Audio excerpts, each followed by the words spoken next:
Hello, I'm Sir Corvus, and this is Sir Quon, and today we're going to be working on analyzing, critiquing, and generally trying to assist in making everybody watching this better sword fighters and shield users. Alright, so first thing we're going to notice in all these videos is your stance, just because that's the fundamentals of all your fighting, is just how do you stand there so they can figure out what to do. So, with Estivan, stance is okay. His feet are alright, nice shoulder width apart. His sword sticking out, but his hand's a little low. I'd like that raised just another 6 inches, just so it's above your waist. Because that'll extend your sword out further, giving your opponent the feeling that, oh, I need to step a little further back. And the further away they feel they have to be from you, the better, which means they can't hit you. Because you're in the game of hitting them without getting hit. So if they are away from you, you can keep them away so they can't hit you. You've already won. On my side, I'm looking at their footwork to start with, and Lady Kestrel is standing straight up and down, knees are straight, her feet are together. On Sir Estivan's side, his legs may actually be a little bit too far apart, from my opinion. And your knees, again, are a bit straighter than you probably ought to. You want to crouch down just a little bit more. Your balance better. For Lady Kestrel, be careful about having your sword arm, especially your elbow, locked into your side. If you have it out just a little bit more, like if you push your arm forward a bit more, it's a slightly more uncomfortable position, but because of that, it'll allow you to use your arm faster rather than having it in that comfortable crook of your side.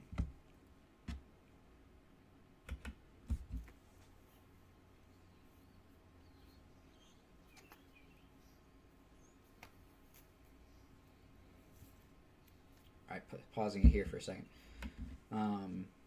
When you went down, Lady Kestrel, when you went down on your knee, make sure that they put that live leg behind you.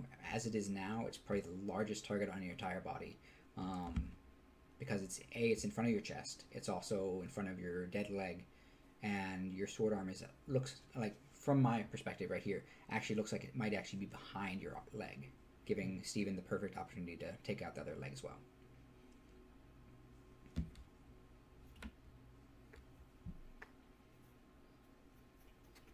Footwork there from Sir Estivan.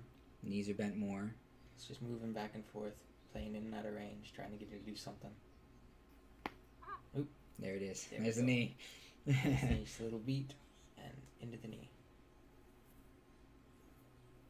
Now both of you are much better stances. Knees are bent much more. Distances are a little better. Sir Estivan, you have much longer legs than I do, so keeping them as far apart as you are is probably more natural for you. Multiple attacks. Look at that. He's still swinging even while he's going down.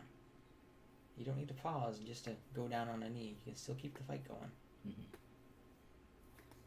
You just can't take a step towards your opponent. But as long as you're going down, you can swing all you want. Nice high wraps. Ooh. That was pretty.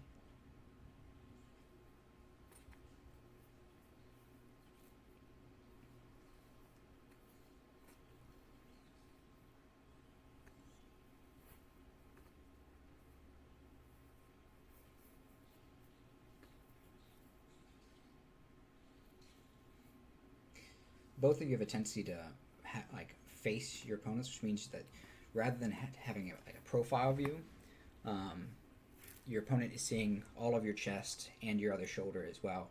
If you turn it more, you'll have much better defensive positioning, because the only thing that they will attack is your arm and your leg, because your sword is actually protecting your shoulder and the rest of your torso. It's a bit more of an uncomfortable position to fight with, but it is a much better defensive position and more survivable. Slow this down a little bit, because he got a footwork mistake. They got a leg that got chopped off. Oh, yeah. Ooh, oh, he made the same mistake, but not nearly as bad. Okay, so there's just the death. It's the one right after this. Alright, so notice what Sir Estivan did in this battle, and then watch that Lady Kestrel is actually going to do the same thing in this fight right here.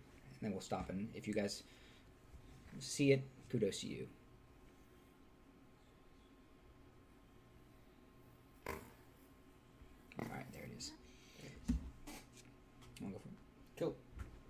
So what the mistake Lady Kestrel made there is when she was trying to back up to not have the leg shot get hit, which was more towards the hip, she moved her front leg, which wasn't that far away.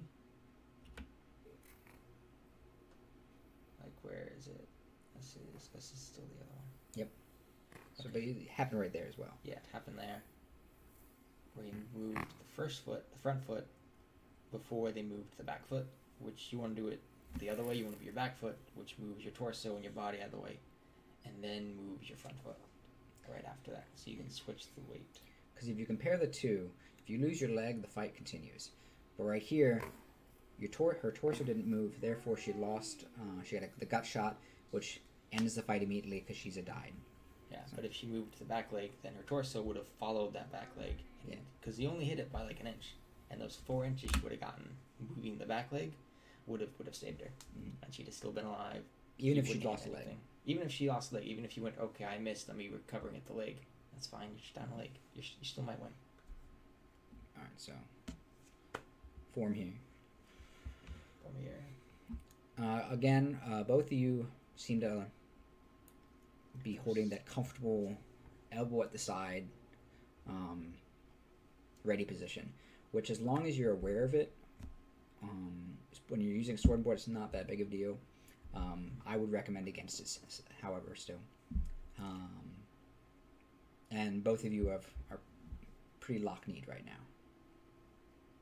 Right. Let's see. Anything changes.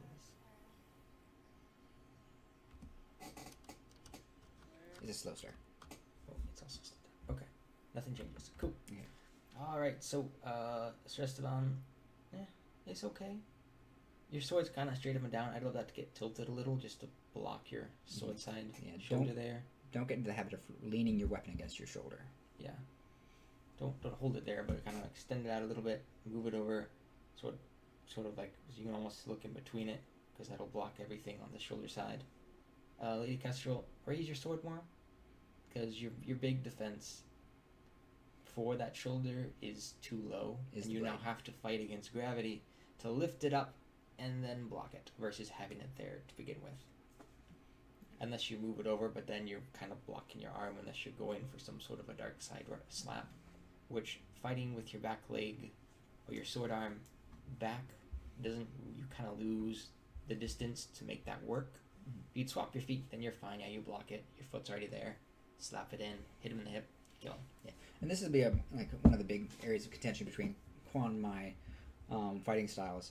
Is I like having my shield foot forward. It's a more defensive stance, and it's much more a reactionary stance. Versus if you use sword foot forward, it's a much more aggressive stance, and typically means that you're going to be doing a lot more of the attacking.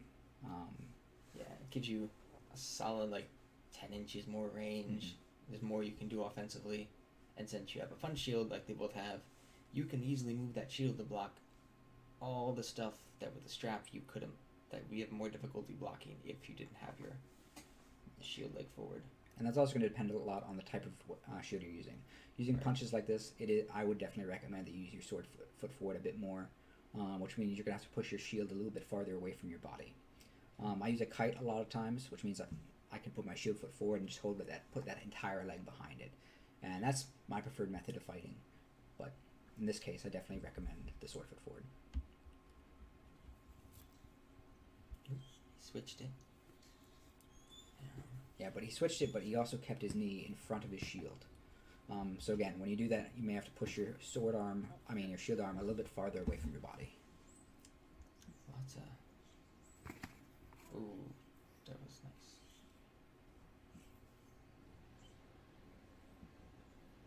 Just looped it up in there. Mm-hmm. Gave the illusion the shield was going to block it, and then just slid it under the shield and popped it in. Go back about 10 seconds. And slow it a bit. Maybe a bit much. That's alright. No, it's fine. They're going to go soon. There we go. Right here, Lady Kestrel blocks your field of vision. When you're using your shield, be careful not to block your vision, because once you can no longer see your attacker, that's when the attacker knows to dip that blade underneath and stab towards your gut. This is a sport combat, so you don't have to worry about defending your hit as much unless there's archers or people using ranged weapons of some sort on the field. So don't worry about your head getting hit as much because they shouldn't be doing that in the first place. So that's all I got. All right, we can go back to normal speed. I'll master the keyboard. Presser of buttons. Hey, there it is. Right. So she put her leg behind her now. So she's learned from the first fight. It's good. If your hand was out ahead of time, you would have hit that arm that you sniped for. But that half second hiding your sword so far back means you didn't hit it. Let's bring it back 10 seconds again.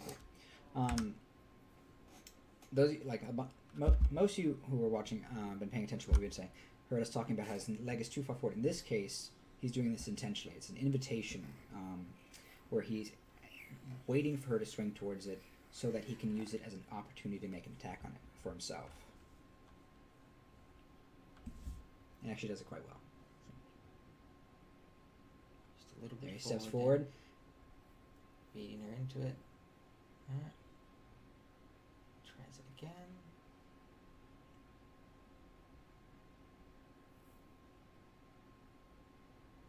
Looking for that commitment. There she commits. He goes in.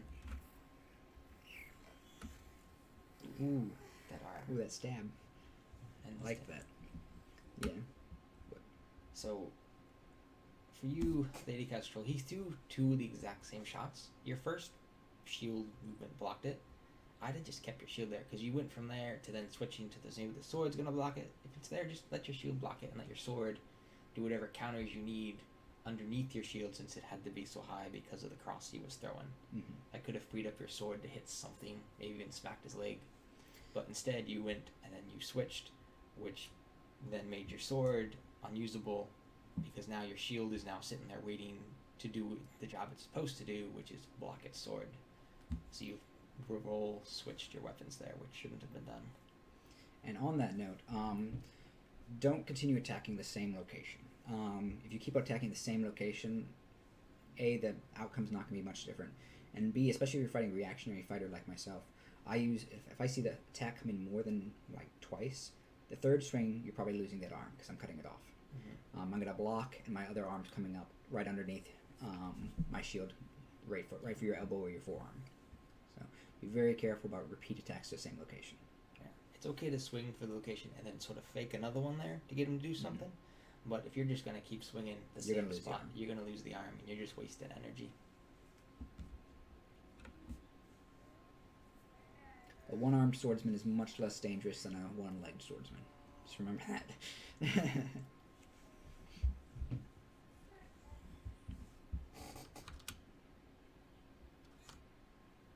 Normal speed.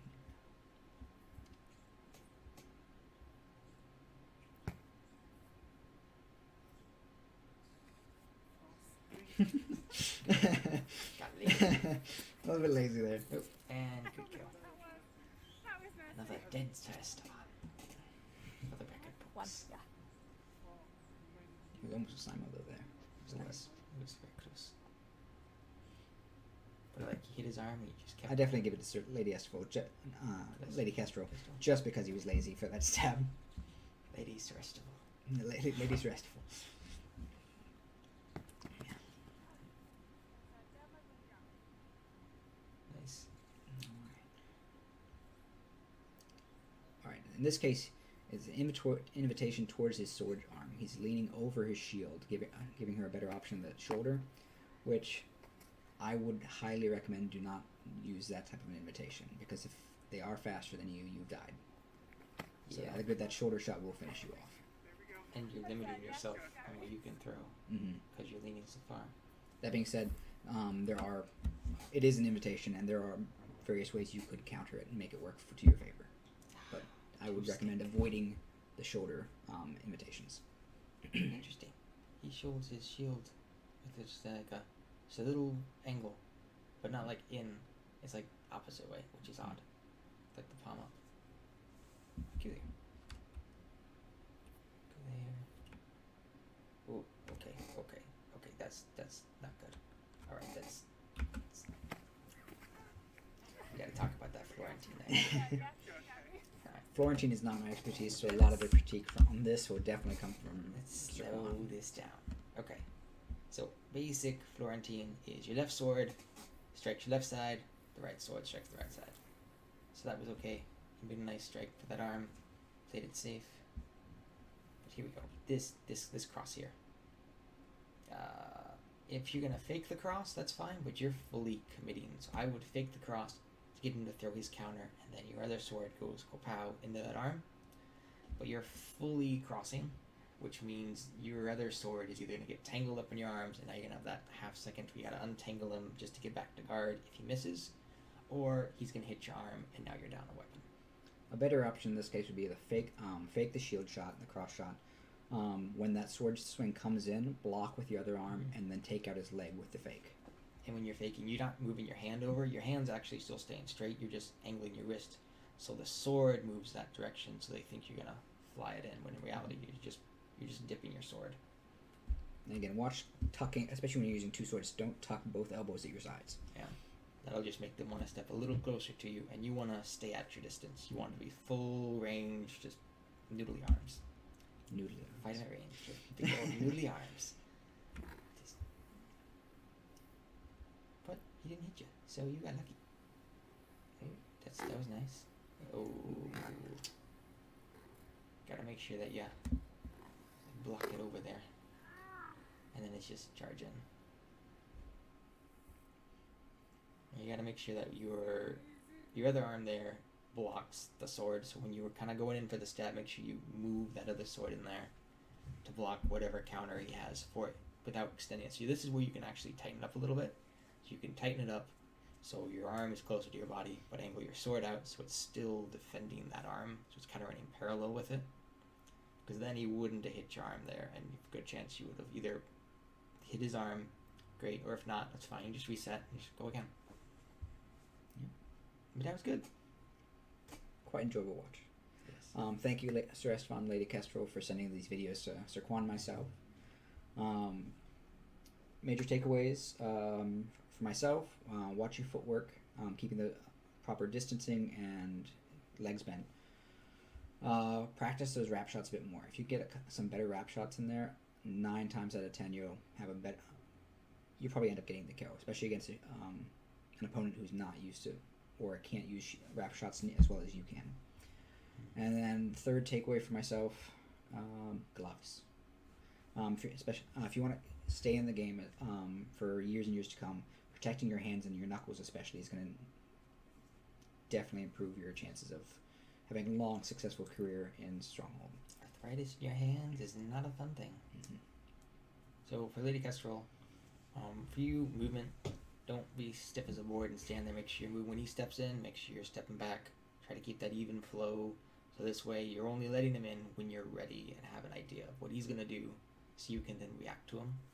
And with your Florentine, what I'd recommend, just to help you keep both hands going together, cut like an 18-inch piece of string, tie your wrists together. So it won't, not so short it's going to stop you from being able to throw a shot, but it will force your other hand to follow in, so everything sort of stays together no matter what shot you're throwing. Mm-hmm. So it forces you to get your muscles used to moving those arms together, get those hands where they're supposed to be. This way it's not just one throwing, oh, now my arm is chopped off. You'll get used to moving them both, so you got that other sword to block that arm, whatever you need to do. It's like 18, 20 inches, not super long, but small enough it forces your arms to move when you're swinging. Yeah, because it's not about like keeping them there at all times. It's learning to like what movements will require the use of the other one in order to keep yourself safe. Because obviously there's going to be some maneuvers and all that will require a larger space than 18 inches. Yeah, but for the basics, just the basic shots and everything, that 18 inches is just about perfect. Well, thank you very much. Godspeed. Don't get the corona. And that's the video. That's the video.